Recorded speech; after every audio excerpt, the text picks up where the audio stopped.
जादुई हिरन की कहानी। एक जंगल का राजा शेर था।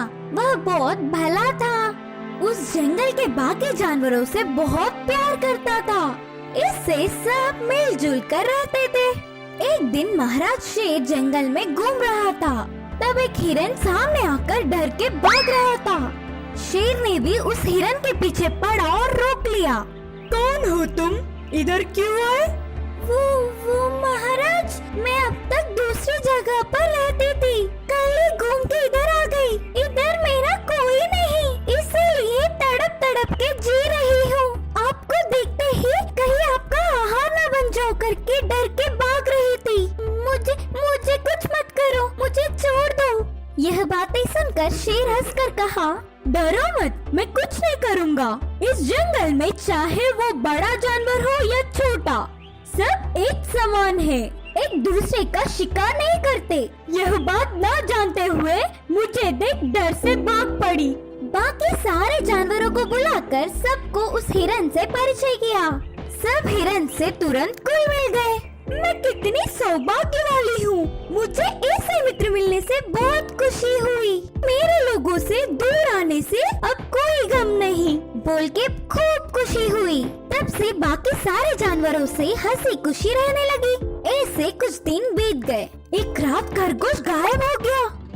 उसके लिए बाकी सारे ढूंढने पर भी नहीं दिखी। खरगोश कहाँ चला गया? मुझे वही समझ नहीं आ रहा है। तुम सब डरो मत, कोई छोटी सी काम से बाजू वाले जंगल में गई होगी। तुम लोग आराम से अपने अपने काम कर लो, जाओ। तब से हर रात को एक एक जानवर गायब हो रहा था।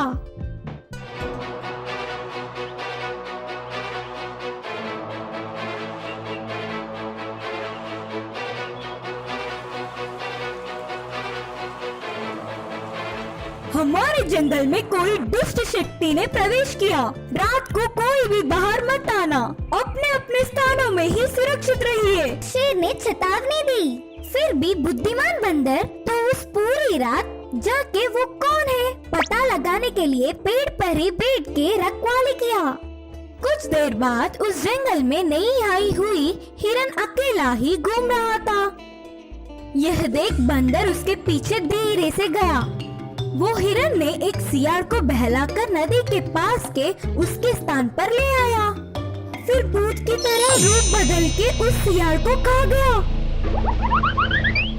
ये सब पेड़ के पीछे छुप के बंदर देख रहा था। अच्छा, तो ये सब तुम्हारा काम है? तुरंत जाके पूरी बात बंदर ने महाराज को बताया।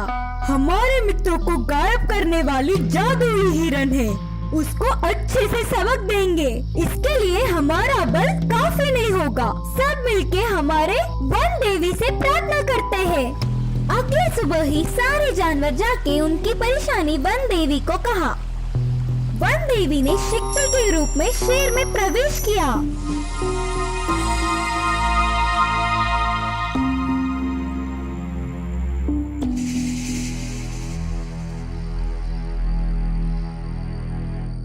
उस दिन रात फिर आहार के लिए हिरन ने शिकार प्रारंभ किया। उसको शेर अकेला मिलने से आहा, अरे कितना आहार बोलकर उस पर कूदी।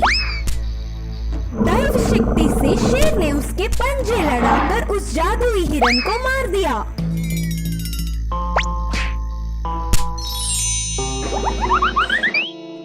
उसके बाद से जंगल में सारे जानवर आराम से जीने लगे। इस कहानी की सीख है कि दैव शक्ति के आगे दुष्ट शक्ति को झुकना ही पड़ता है। कुएं में हीरे का कंगन। एक गांव में रामू नाम का एक लड़का रहा करता था। एक दिन जब उसकी माँ घर साफ कर रही थी, तब उसे एक पुराने जमाने का सोने का कड़ा मिला।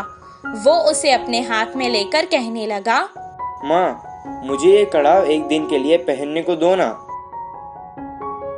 बेटे की इस ख्वाहिश को देखकर माँ ने कहा, ठीक है बेटा, पहन लो, लेकिन याद रखना कोई साधारण कड़ा नहीं है।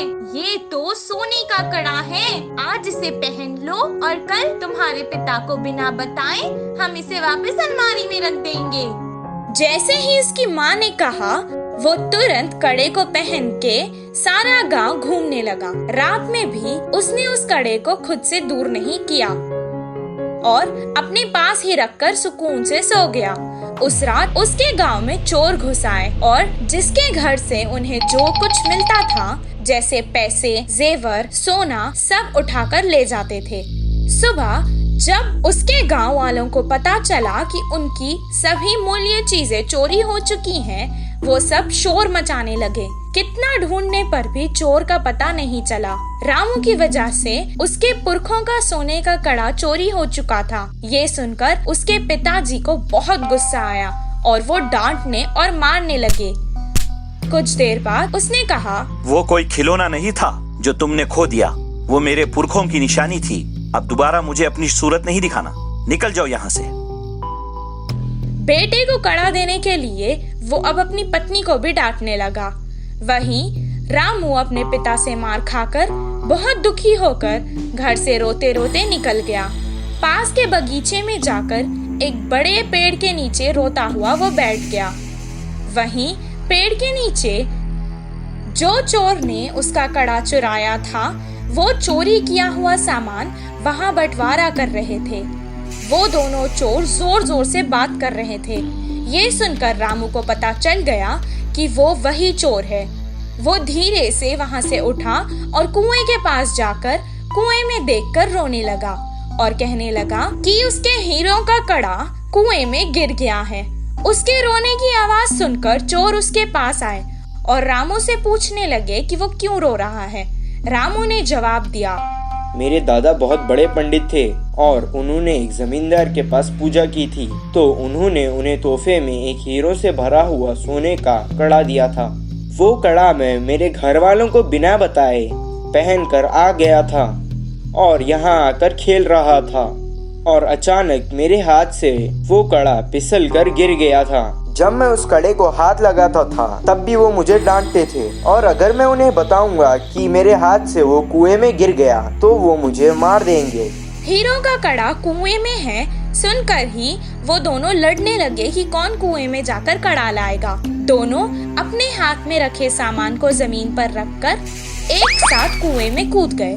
जैसे ही रामू ने ये देखा, वो तुरंत पैसे और जेवर लेकर भागकर गांव वापस आ गया। आकर गांव के बड़ों को उन चोरों के बारे में बताया।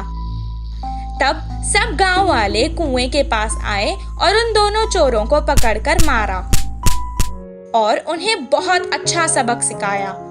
सबके जेवर और पैसे उन्हें वापस मिल गए। रामू और उसके परिवार को उनका पुश्तैनी कड़ा वापस भी मिल गया था और रामू की होशियारी की वजह से रामू को खूब शाबाशी भी मिली। इस कहानी से हमें ये शिक्षा मिलती है कि समय पर चतुराई दिखाने से मुश्किल समस्या भी टल सकती है। दो दोस्त। एक बार एक गांव में दो दोस्त रहा करते थे। एक का नाम था राजेश, दूसरे का नाम था मोहन। राजेश बहुत अच्छा आदमी था। उसके पास जो भी होता उसमें से वो सबकी मदद किया करता था। पर मोहन ऐसा नहीं था। वो राजेश से बहुत अमीर था पर किसी की भी मदद नहीं करता था। एक दिन राजेश जंगल गया। वो वहाँ तपस्या कर रहा था। कुछ देर बाद जंगल की एक देवी उसके सामने प्रकट हुई। राजेश, बताओ तुम्हें क्या वरदान चाहिए? देवी माँ, आजकल दुनिया में जो खतरनाक वायरस चल रहा है, इससे बचने के लिए हमारी सरकार ने सबको घर में रहने का आदेश दिया है। पर कई लोग जो रोज कमाकर उन्हीं पैसों से खाते थे, वो अब इस कारण भूखे हैं। मैंने बहुत लोगों की मदद की है पर अब मेरे पास कुछ भी नहीं है। फिर भी मैं उनकी मदद करना चाहता हूँ। क्या करूँ, कुछ समझ नहीं आ रहा है। इस दुनिया में दूसरों के बारे में सोचने वाले लोग बहुत कम होते हैं। मैं तुम्हें वरदान देती हूँ कि जब भी तुम किसी की भी मदद करना चाहोगे तो तुम्हें बहुत ज्यादा धन मिलेगा और जब भी तुम उस धन को दूसरों के लिए इस्तेमाल करोगे वो दुगना हो जाएगा।